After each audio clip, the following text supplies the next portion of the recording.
출애굽기 10장 우리 1절에서 14절까지의 말씀인데요. 우리 한 절씩 교독하시고 마지막 절 14절은 함께 읽겠습니다. 내 영혼이 살기에 곤비하니 내 불평을 토로하고 내 마음이 괴로운 대로 말하리라. 내가 하나님께 아뢰오리니 나를 정죄하지 마시옵고 무슨 가닥으로 나와 더불어 변론하시는지 내게 알게 하옵소서. 주께서 주의 손으로 지으신 것을 학대하시며 멸시하시고 악인에게 빛을 비추시기를 선히 여기시나이까. 주께서도 죽신의 눈이 있나이까. 주께서 사람처럼 보시나이까. 주의 날이 어찌 사람의 날과 같으며 주의 해가 어찌 인생의 해와 같기로. 나의 허물을 찾으시며 나의 죄를 들추어내시나이까. 주께서는 내가 악하지 않은 줄을 아시나이다. 주의 손에서 나를 벗어나게 할 자도 없나이다. 주의 손으로 나를 빚으셨으며 만드셨는데 이제 나를 멸하시나이다. 기억하옵소서. 주께서 내 몸 지으시기를 흙을 뭉치듯 하셨거늘 다시 나를 티끌로 돌려보내려 하시나이까. 주께서 나를 젖과 같이 쏟으셨으며 엉긴 젖처럼 엉기게 하지 아니하셨나이까. 피부와 살을 내게 입히시며 뼈와 힘줄로 나를 엮으시고 생명과 은혜를 내게 주시고 나를 보살핌으로 내 영을 지키셨나이다. 그러한데 주께서 이것들을 마음에 품으셨나이다. 이 뜻이 주께 있는 줄을 내가 아나이다. 내가 범죄하면 주께서 나를 죄인으로 인정하시고 내 죄악을 사하지 아니하시나이다. 아멘. 우리가 어제 말씀에서 자신에게 임한 극심한 고통과 고난으로 인해 하나님을 오해하고 있는 욥의 한탄을 함께 나누었습니다. 욥의 고난의 배후에 누가 있습니까? 욥의 고난 배후에는 사탄이 있었죠. 근데 이 욥 자신의 고난 배후에 그 뒤에 사단이 있는 줄을 알지 못한 욥은 계속해서 하나님을 원망하고 하나님께 탄식합니다. 왜 자신을 계속해서 죄인 취급하시며 고난 가운데 죽어가게 하시는지, 왜 나를 돌아보지 않으시는지 욥은 질문합니다. 그럼 빠르게 나의 생명이 소진되어 가고 있음을 하나님 앞에 호소하면서 하나님과 자신 사이에 진정한 중보자가 있었으면 좋겠다라고 고백해요. 결국 자신을 찾아온 그의 친구들은 진정한 중보자가 되지 못하고 있는 상황을 이야기하고 있었던 것입니다. 주님, 하나님과 나 사이에 진정한 중보자 한 사람만 있었으면 좋겠습니다. 나를 좀 변호해 줄 수 있는 진정한 중보자가 있었으면 좋겠습니다 라는 것이 욥이 9장의 말씀 가운데 호소했던 욥의 간절한 소망이었습니다. 우리가 이 9장에서 이미 자신의 억울한 마음을 토로한 욥이 오늘 말씀 10장 가운데 더욱더 적극적인 탄식의 기도를 하나님 앞에 올리는 것을 우리가 발견할 수 있습니다. 까닭없이 고난받고 죄인으로 내몰리는 상황이 도저히 이해가 되지 않았다는 것이죠. 오늘 말씀 10장 1절부터 7절까지의 내용을 한마디로 요약하자면 하나님, 이해할 수 없습니다 라고 욥이 말하고 있어요. 하나님, 내가 이해할 수 없습니다. 재산, 자녀, 건강을 잃은 것도 모자라서 내가 이 사람들로 하여금 계속해서 죄인 취급을 받고 있는데 정말 이들에게 죄인 취급을 받고 보니까 내가 정말 이제 죄인인 것 같습니다. 심지어 하나님도 나를 죄인 취급하시는 것 같습니다 라고 욥이 지금 고백하고 있는 것이죠. 분명 욥은 하나님이 자신의 결백함을 잘 알고 계심을 스스로도 알고 있었어요. 오늘 말씀 7절에 보니까 주께서는 내가 악하지 않은 줄을 아시나이다. 주의 손에서 나를 벗어나게 할 자도 없나이다 라고 욥이 고백하고 있죠. 그럼에도 불구하고 자신을 역경의 소용돌이로 내모시고 그것도 모자라 엘리바스의 비전, 그 영적인 체험을 통해서 나를 정죄하고 엘리바스의 환상에 따른 메시지를 옹호하는 친구들을 통해 계속해서 허물과 죄를 들추어 내시려는 하나님의 의도를 이 욥이 이해할 수가 없었던 거예요. 6절에 보니까 나의 허물을 찾으시며 나의 죄를 들추어 내시나이까. 심지어 욥은 이렇듯 하나님께서 나를 추궁하고 계신다, 나를 추궁한다 라고 주장합니다. 욥은 하나님이 자신의 영과 육을 빚으신 창조주임을 고백하면서 피조물로서 하나님의 보살핌을 기대합니다. 12절에 보니까 생명과 은혜를 내게 주시고 나를 보살피심으로 내 영을 지키셨나이다. 주님, 여태껏 하나님 나를 지으시고 나의 삶 가운데 은혜를 주시지 않았습니까? 그런데 왜 나의 죄를 추궁하십니까? 왜 나를 망하도록 내버려 두십니까? 라고 욥이 지금 호소하고 있는 거예요. 그러한 기대와는 달리, 나의 창조주 되심을 고백하는 그 기대와는 달리 정반대의 현실이 지금 자신이 겪고 있는 현실이다 라고 고백하고 있는 것이죠.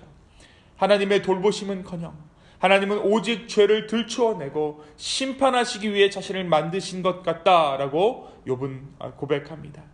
만약 욥이 죄를 지었다면 자신에게 화가 임하는 것이 당연하겠지만 지금 욥은 무죄를 주장하고 있는 상황이기에 하나님이 자신을 죄인으로 추궁하시며 환난을 겪게 하시는 것이 도저히 이해되지 않는다고 말합니다.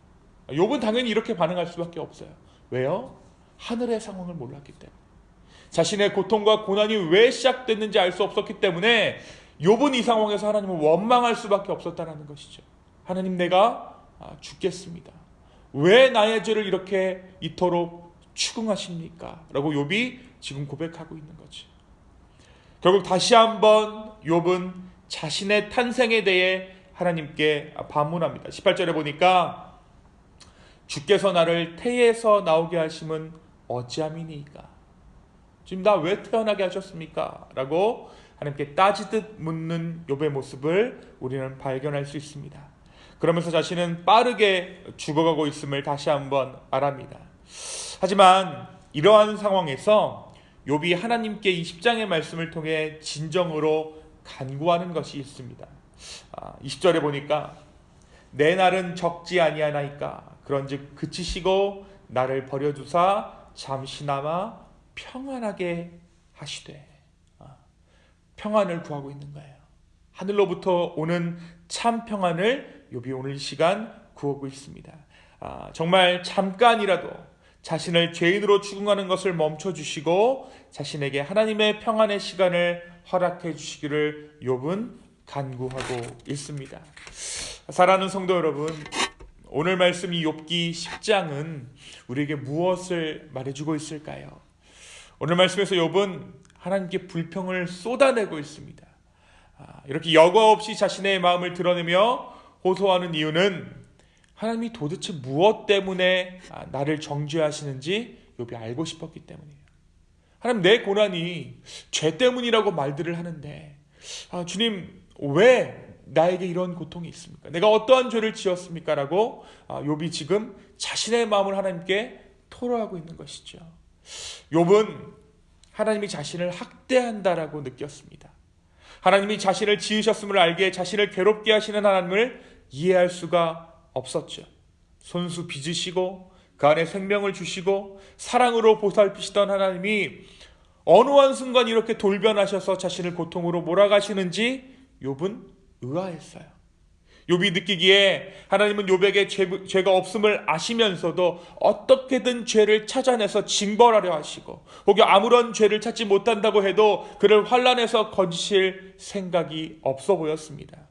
욥을 사냥하는 젊은 사자 같고 욥을 멸망시키려는 침략군 같은 하나님을 욥이 지금 대면하고 있는 것이죠. 그래서 욥은 오늘 말씀 가운데 거친 표현을 사용합니다. 가감없이 자신의 마음을 하나님께 토해내고 있어요. 여러분 한번 생각해 보십시오. 오늘 말씀 가운데 하나님 앞에 거친 표현을 하면서 자신의 마음을 한껏 쏟아놓는 욥을 하나님께서는 어떠한 눈으로 바라보고 계셨을까요? 내가 너를 계속해서 벌 줄 것이다. 너를 반드시 내가 이 형벌을 거두지 않을 것이야 라고 하나님께서 바라보셨을까요? 그렇게 보셨을 리 만무합니다. 하나님은 아마도 이 순간에도 욥을 사랑의 눈으로 바라보고 계셨을 거예요. 조금만 참아라 내 아들아. 이 고통의 끝이 있다. 이 고난의 끝이 있다라고 하나님은 욥을 응원하고 있을 거예요. 사랑하는 성도 여러분, 우리는 얼마나 진솔하게 우리의 마음을 하나님께 쏟아내고 있습니까? 우리가 진짜 하나님을 아버지라고 생각한다면 우리는 주님 앞에 숨길 것이 없을 거예요. 하나님을 등지면서 내뱉는 불평은 죄가 되지만 하나님께 답을 듣기 위해 쏟아놓는 솔직한 심정은 믿음의 표현입니다. 그 표현들이 오히려 우리를 주님께로 더욱더 가까이 이끌어 줄 것입니다. 오늘 이 아침 하나님께 우리의 모든 것을 아뢰일 수 있는 참된 자녀다운 저와 여러분 되기를 예수님의 이름으로 축원합니다. 두 번째, 오늘 말씀 이 욥기 10장에서 욥은 주께서 나를 태에서 나오게 하셨으면 어찌함입니까? 라고 묻습니다. 탄생의 이유, 삶의 이유에 대해서 물었던 것이죠.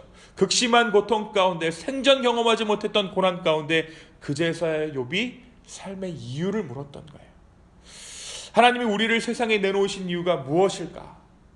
우리가 한번 이 대목에서 생각해 볼 필요가 있습니다. 불교는 삶의 목적을 고행이라고 이야기합니다. 삶은 고통이다. 그리고 그 고통 가운데 오는 깨달음이 삶의 목적이다라고 불교 신자들은 이야기하죠. 물론 일리가 있는 말입니다. 우리의 고통을 위해서 무언가를 깨닫는 것이 하나님께서 우리를 지으신 목적이라고 우리가 때때로 오해할 때가 있다는 것이죠.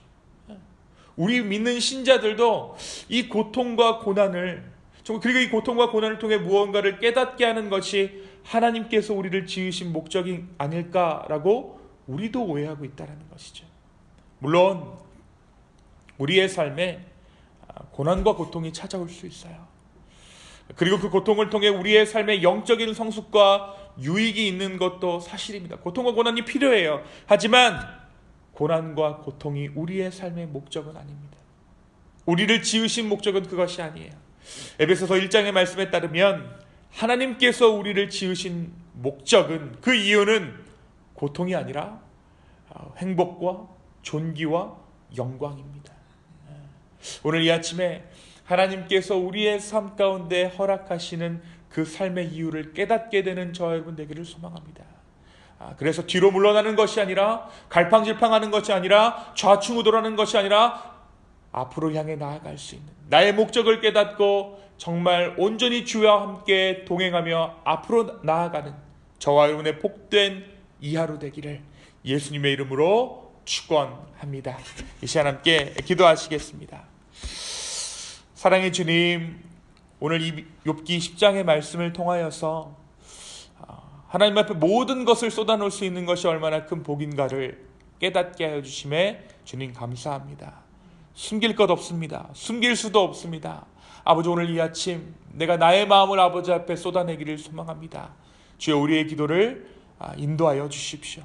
주님 또한 나의 삶의 목적을 존귀와 영광이라고 말씀하여 주시니 주여 감사합니다. 주님, 그 목적에 맞는 삶을 살게 하여 주시고 다시 한번 주를 찾게 하여 주시옵소서. 감사합니다. 이 모든 말씀 예수님의 이름으로 기도하였습니다. 아멘.